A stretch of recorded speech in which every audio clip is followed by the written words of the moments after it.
नमस्कार दोस्तों, मेरा नाम है रोहन शर्मा और मैं हूं आपका फाइनेंशियल कोच। आज हम ट्रेडर्स माइंडसेट सीरीज़ में मॉड्यूल नंबर 7 को डिस्कस करना चाहते हैं, जिसे हम कॉन्फिडेंस बिल्डिंग कहते हैं। मुझे किसी भी स्ट्रैटेजी या ट्रेडिंग पे कॉन्फिडेंस तब आएगा जब मैं उसके बैक हिस्ट्री को देख लूँगा। मतलब पिछले 100 ट्रेड 200 ट्रेड्स का डेटा अगर मेरे पास होगा, अगर मैं उसको बैक टेस्ट कर पाऊँगा, तो ये मुझे कॉन्फिडेंस आ जाएगा कि इतने नंबर ऑफ़ ट्रेड्स जो मैंने हिस्ट्री में किए या देखे, उसमें से कितना विन रेशो या कितना परसेंटेज सक्सेस मेरे को मिल रहा है। और वही सक्सेस मुझे कॉन्फिडेंस देगी कि मुझे उस स्ट्रैटेजी को बहुत सीरियसली फॉलो करना है और डिसिप्लिन के साथ फॉलो करना है, जिससे मैं भी वो विन रेट अचीव कर पाऊँ। आज इसी टॉपिक के ऊपर हम बात कर रहे हैं, confidence building on the basis of back data.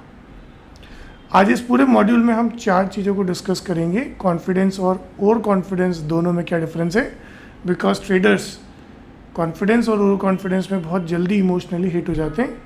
दूसरा, पास्ट ट्रेड से हमें क्या सीखना चाहिए, उससे हमें क्या ट्रेड्स मिल रहे हैं और उन ट्रेड्स की कितनी अच्छी वैलिडिटी है, वो हमें चेक करना पड़ेगा। तीसरा, बैक टेस्टिंग का पावर। जो भी स्ट्रैटेजी हम बना रहे हैं, उस स्ट्रैटेजी को बैक डेटा के ऊपर लगा के, हिस्टोरिकल डेटा के ऊपर लगा के हम ये चेक करना चाहते हैं कि वो कितना अच्छे तरीके से काम कर पा रहा है। और उसके बाद में जो भी सिस्टम हम क्रिएट कर रहे हैं, जो हमें फ्यूचर डेटा के ऊपर लगाना है, उस सिस्टम के ऊपर हमें ट्रस्ट क्रिएट करना पड़ेगा by using application of that data. So इन चारों चीज़ों को हम बहुत अच्छे तरीके से समझने की कोशिश करेंगे, बिकॉज बैक टेस्टिंग या हिस्टोरिकल रिजल्ट्स के बेसिस पे ही हम स्ट्रैटेजी को फाइनलाइज कर सकते हैं for future date.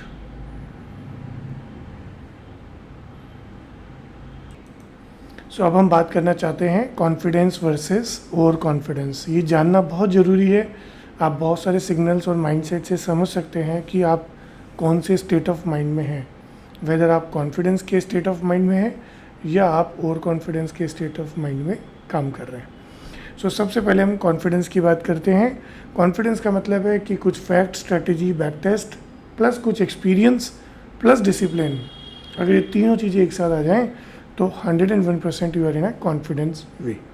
So market को समझ कर ट्रेड करते हैं, एनालिसिस है, प्लान है, स्ट्रैटेजी बैक टेस्टेड है, रिस्क मैनेज करते हैं, स्टॉप लॉस वगैरह लगाते हैं, गलती से सीखते हैं। अगर कुछ गलती हो भी गई है, कहीं ना कहीं डिसिप्लिन ब्रेक हो भी गया है, तो ट्रेडिंग जर्नल्स बनाने के बाद में शाम को उसको चेक करते हैं और नेक्स्ट डे वो गलतियाँ ना हो, इसके लिए लगातार प्रैक्टिस करते रहते हैं। इमोशन कंट्रोल में रखते हैं और लॉन्ग टर्म सोच, किसी भी स्ट्रैटेजी को लॉन्ग टर्म के लिए प्लान करते हैं, अप्लाई करते हैं, that will give you confidence. So plan करना, डिसिप्लिन करना, पेशेंस रखना, ये सक्सेस है for a confidence trader. Over confidence trader जो है वो उसको हमेशा ही लगता है कि उसको लॉस नहीं हो सकता, और उसी ओवर कॉन्फिडेंस के केसेस में वो ego plus assumptions plus carelessness, इन तीनों को जगह दे देता है अपने ट्रेडिंग एरिना में। सो हमेशा ओवर कॉन्फिडेंस के जो लोग होते हैं वो सोचते हैं मुझे सब पता है, वो रिस्क को इग्नोर करते हैं, गलती रिपीट करते रहते हैं, इमोशंस को के गुलाम हो जाते हैं और शॉर्ट टर्म में उनका लालच बहुत ज़्यादा इंक्रीज़ हो जाता है।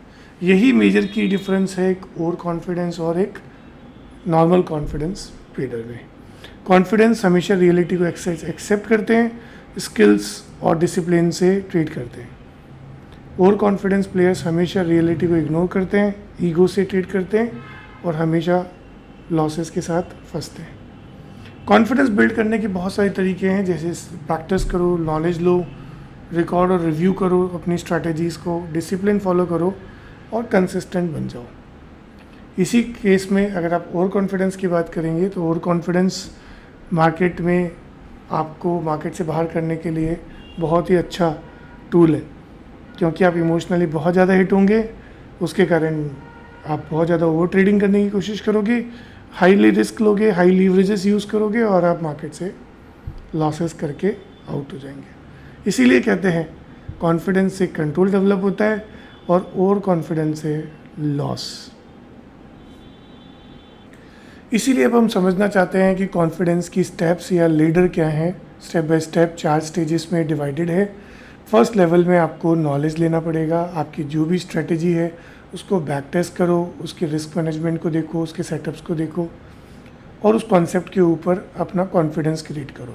सो सबसे पहले नॉलेज कॉन्फिडेंस होना चाहिए, फिर प्रोसेस कॉन्फिडेंस होना चाहिए। ट्रेड प्लान लिखा हुआ है, डेली रूटीन है, उसको फॉलो करो।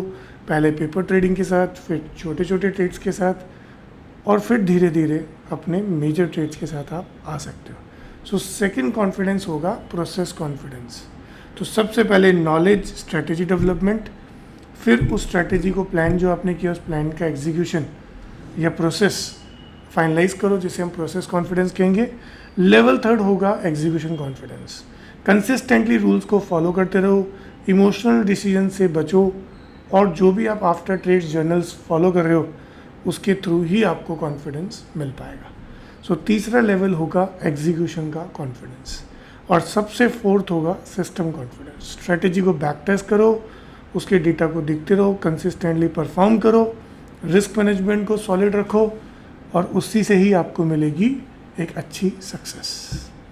तो टोटल कॉन्फिडेंस जो आप क्रिएट कर रहे हो वो 4 लेवल्स पे डिवाइड होता है। पहला नॉलेज लेवल पे, दूसरा प्रोसेस लेवल पे, तीसरा एग्जीक्यूशन लेवल पे और चौथा सिस्टम बेस्ड लेवल पे। इसका कोई शॉर्टकट नहीं है, आपको इसी प्रोसेस से ही चलना पड़ेगा। कोई भी सीधा सिस्टम कॉन्फिडेंस क्रिएट नहीं कर सकता। जब तक स्ट्रैटेजी नहीं है तो कॉन्फिडेंस कैसे आएगा, सिस्टम कैसे डेवलप होगा, उसका बैक टेस्ट कैसे होएगा। तो आपको स्टेप बाय स्टेप इन चारों लेवल्स को बिल्ड करना पड़ेगा so that you can easily understand the importance of confidence. अब दोस्तों हमें पास्ट ट्रेड से भी सीखना ज़रूरी है। जो भी ट्रेड्स हमने किए हैं पिछले कुछ समय में उन हर एक ट्रेड को रिव्यू करना बहुत ज़रूरी है। आप अपने पोर्टफोलियो का, अपने सारे ट्रेड्स का वीकली बेसिस पे रिव्यू करिए।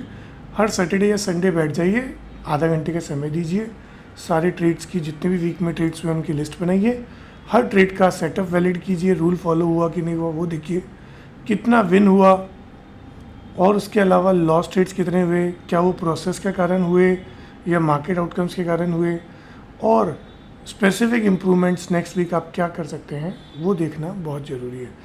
जो इंसान अपने ट्रेड्स को रिव्यू नहीं करता वो आगे जाके इम्प्रूवमेंट्स नहीं कर सकता।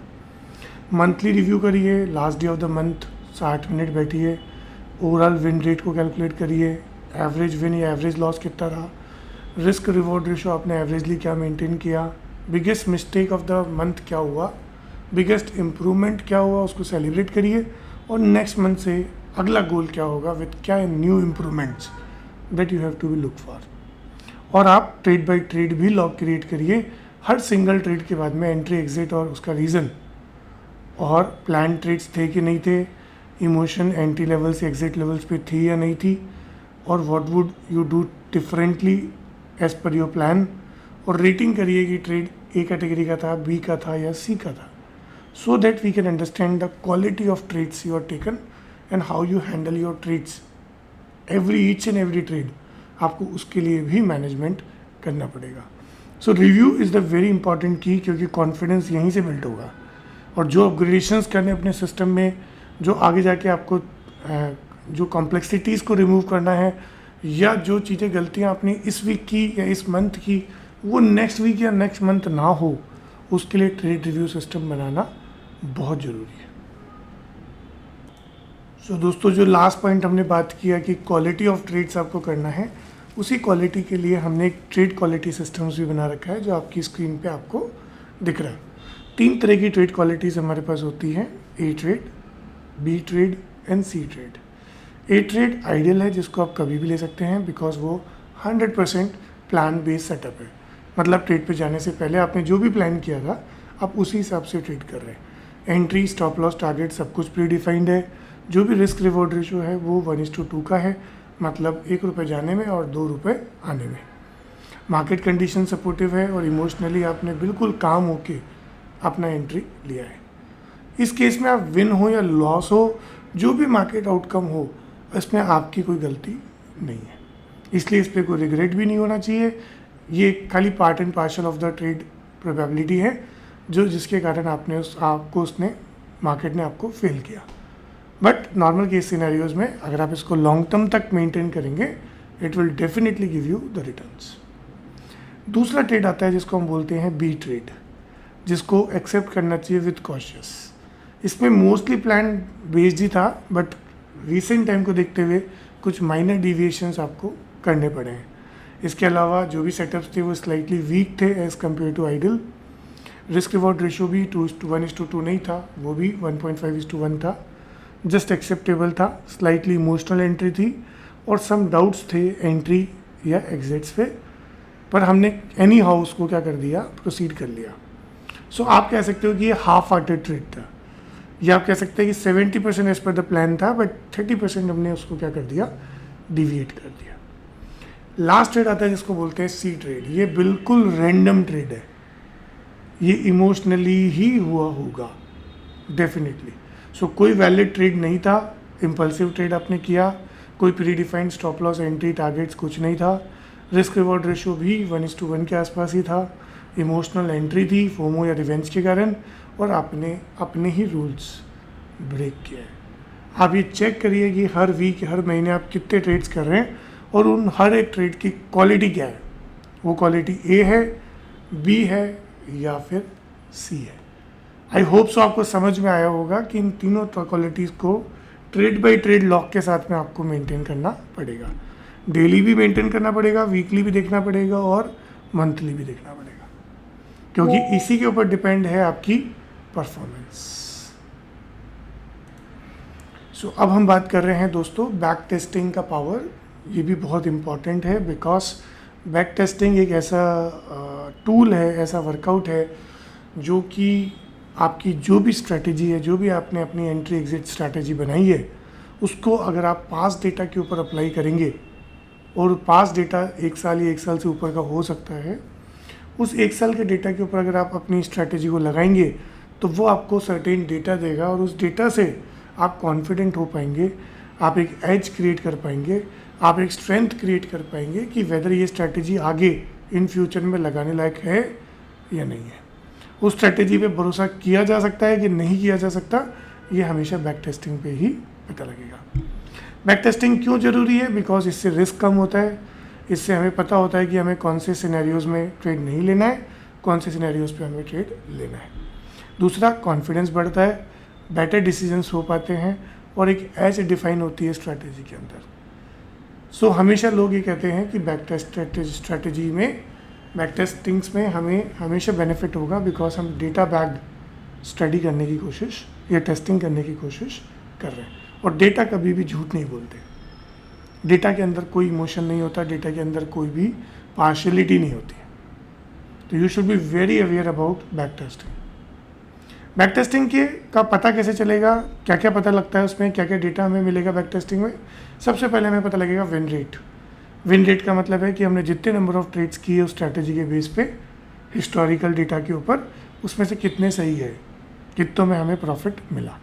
दूसरा, रिस्क और रिवॉर्ड क्या मेंटेन हुआ, क्या एक्सपेक्टेड वैल्यू हमें मिली, पर ट्रेड एवरेज प्रॉफिट और एवरेज लॉस क्या हुआ, maximum worst scenarios, maximum drawdown कितना हुआ, सीरीज़ में ऐसे कौन से ऐसे दिन थे, कौन से ऐसा समय था जिसमें सीरीज़ में लॉसेस हुए, और कंसिस्टेंसी कंडीशंस की कितनी अच्छी है, ये हम चेक कर पाएंगे। बैक टेस्टिंग को अप्लाई करना बहुत आसान है, 4-5 स्टेप्स में आप इसको इजीली अप्लाई कर सकते हैं।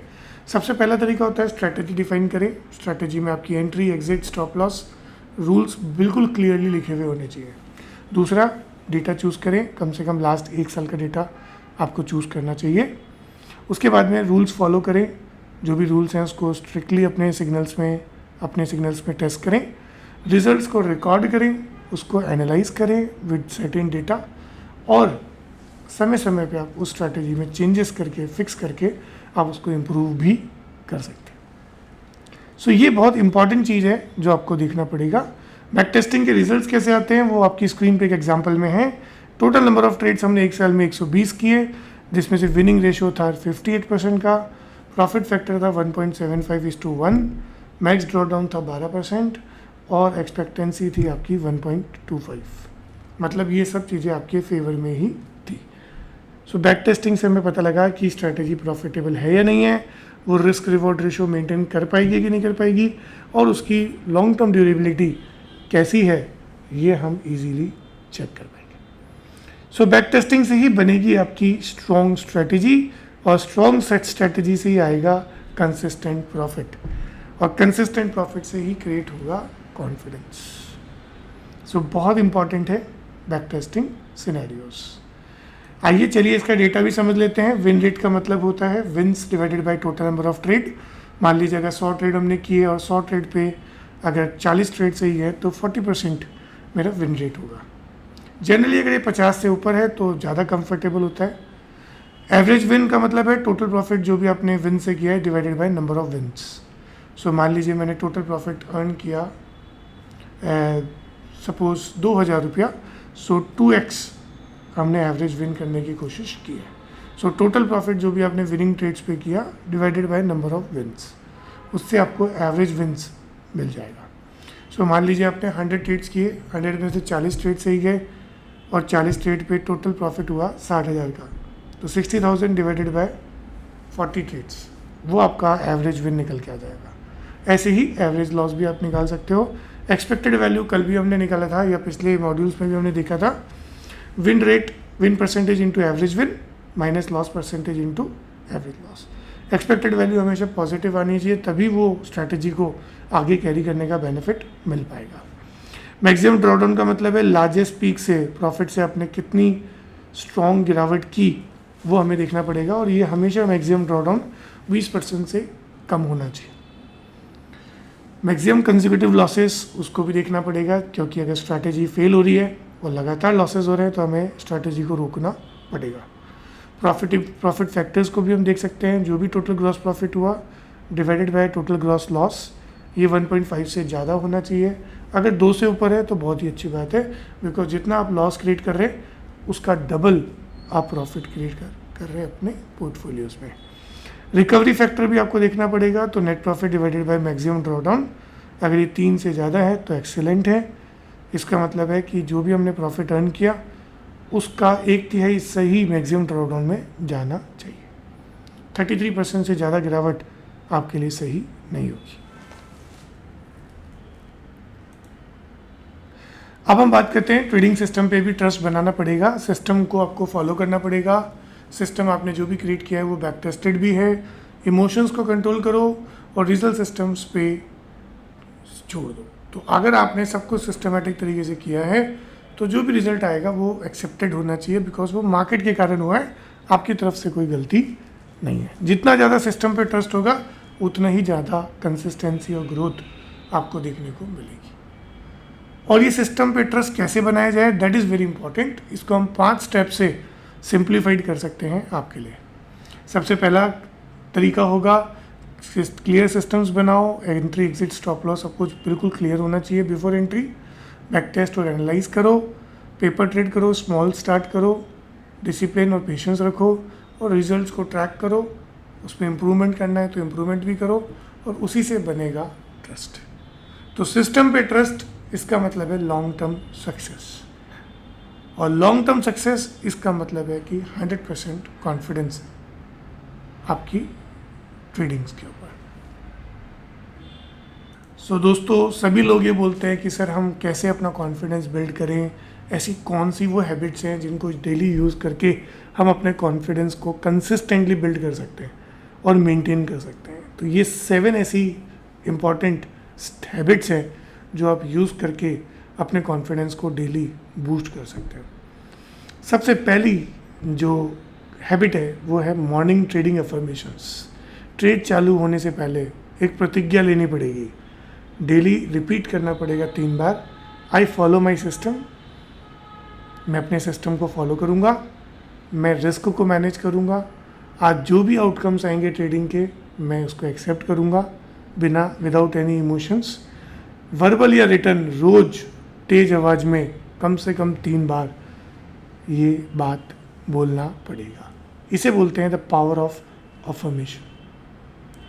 प्री ट्रेड चेकलिस्ट रिलीजियसली आपको क्रिएट करनी पड़ेगी, उसको फॉलो करना पड़ेगा। ए ट्रेड्स को सेलिब्रेट करो, सी ट्रेड्स को पनिश करो। विन रेट्स को ट्रैक करते रहो। लर्निंग्स, रोज़ाना कुछ ना कुछ नया सीखने की आपको ज़रूरत है, चाहे से वो ट्रेडिंग बुक पढ़ना हो, पॉडकास्ट देखना हो, यूट्यूब एजुकेशन लेना हो, या हमारे जैसे वीडियोस भी आप देख सकते हो। कॉम्पिटेंस से कॉन्फिडेंस आता है, वही चीज़ हमें करनी है। नेगेटिव सेल्फ टॉक रिप्लेस करो और मंथली ट्रेड रिपोर्ट्स कार्ड्स बनाना स्टार्ट करो और चेक करो कि प्रोसेस बेस्ड ए ट्रेड कितने लिए, बी डिसिप्लिन कितना फॉलो हुआ, 3 इमोशंस कितने हिट हुए, और इनसे ऑनेस्ट असेसमेंट करना स्टार्ट करो। यहीं से आपका ग्रोथ और कॉन्फिडेंस आना चालू हो जाएगा। सो ये बहुत ही अच्छी चीज़ है, मैंने भी अपनाई है। मैं भी इसको डेली बेसिस पे यूज़ करता हूँ, वीकली बेसिस पे एनालाइज करता हूँ। मंथली पे तो नहीं कर पाता, but week on week basis पे हमेशा अपने ट्रेड्स को रिव्यू करना ज़रूरी है। सो आज हमने बहुत सारी अच्छी चीज़ों को समझने की कोशिश की है। इस मॉड्यूल में हमने 4-5 इंपॉर्टेंट चीज़ समझी है। पहला, ट्रू कॉन्फिडेंस डेटा और ट्रैक रिकॉर्ड से आएगा। कॉन्फिडेंस लीडर्स की कुछ प्रोसेस है, जैसे नॉलेज, प्रोसेस, एग्जीक्यूशन और सिस्टम्स। 3 तरह के क्वालिटी ट्रेड सिस्टम्स ऑडिट करने पड़ेंगे, trade A, B and C. Back testings, इसकी 5 मेजर स्टेप्स आपको फॉलो करनी पड़ेगी। रूल्स डिफाइन करो, हिस्टोरिकल डेटा पे अप्लाई करो, सिग्नल्स को कैलकुलेट करो, स्टैट्स देखो और कॉन्फिडेंस बिल्डअप करो। इसके अलावा सिस्टम पे पूरा ट्रस्ट होना चाहिए आपको, और 7 डेली हैबिट्स जो आपके कॉन्फिडेंस को बूस्ट करेगी। सो आज बहुत अच्छी अच्छी चीज़ें हमने सीखी हैं कॉन्फिडेंस से। नेक्स्ट मॉड्यूल में हम सीखेंगे फोकस और डिसीजन मेकिंग्स। जितना अच्छा डिसीजन मेकिंग होगा, जितना कम डिस्ट्रैक्शन होगा डिसीजन मेकिंग में, उतने ही अच्छे ट्रेड्स हम ले पाएंगे। तो अच्छे अच्छे वीडियोस देखने के लिए, फ्री कोर्सेज देखने के लिए, इस तरह ट्रेडर्स माइंडसेट जैसे और भी बहुत सारे कोर्सेज हमारे मोबाइल ऐप पे भी अवेलेबल है। आप हमारी मोबाइल ऐप को डाउनलोड कर सकते हो, जिसका नाम है स्किल इन्वेस्ट। आप iOS पे, गूगल स्टोर पे या फिर वेबसाइट पे जाके भी आप इन फ्री कोर्सेज को इजीली एक्सेस कर सकते हो। सो आज के लिए बस इतना ही। थैंक यू, धन्यवाद, हैव ए नाइस डे।